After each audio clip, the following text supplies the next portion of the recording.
కనీసం నీకు విజ్ఞత ఉంటే, నువ్వు మనిషివైతే, నువ్వు నిజంగా కడుపుకి అన్నం తినేటువంటి వ్యక్తివి అయితే, ఈరోజు చెల్లికి ఆలికి తేడా తెలియనటువంటి విధంగా నువ్వు వార్తలు రాస్తున్నావు అంటే దాని వ్యవహార శైలి ఏ విధంగా ఉంది అంటే, నేను ఏదైనా సరే వీళ్ళని వ్యక్తిత్వంగా, వాళ్ళ మానసికంగా వాళ్ళ మీద దాడులు చేయాలనేటువంటి ఆలోచనతో ఒక జర్నలిజం అనేటువంటిది మర్చిపోయి జర్నలిజం ముసుగులో బ్రోకరిజం చేసుకునేటువంటి నువ్వు ఈరోజు మమ్మల్ని గురించి మాట్లాడతావా?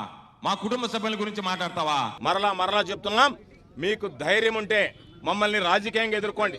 మిమ్మల్ని రాజకీయంగా ఎదుర్కొనేటువంటి శక్తి మీకు లేకపోతే మాకు వెన్నెముక లేదా? మేము వెన్నెముక లేనటువంటి వాళ్ళమా? ఒంటరిగా వచ్చి ఒంటరిగా పోటీ చేసి ఈరోజు 40% ఆంధ్ర రాష్ట్రంలో ఓటు షేరు సాధించుకున్నటువంటి వ్యక్తి మా నాయకుడు జగన్మోహన్ రెడ్డి గారు. ఏ రోజు ఒకరితో కలిసి రాలా, ఏ రోజు ఒకరు అండ కోరలా, ఏ రోజు ఒకరోజు మహిళలను అడ్డు పెట్టుకుని రాజకీయం చేయలే. ఈ రోజు మహిళలను అడ్డు పెట్టుకుని రాజకీయం చేసేటువంటి వ్యక్తులు మీరు.